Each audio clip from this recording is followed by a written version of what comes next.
Ah. May gasolina pa kaya? Mukhang wala na. Tapos,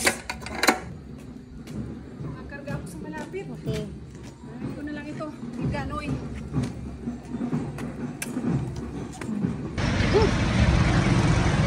Pagod!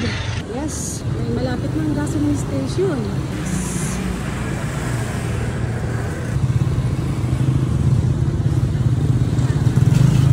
Sakto.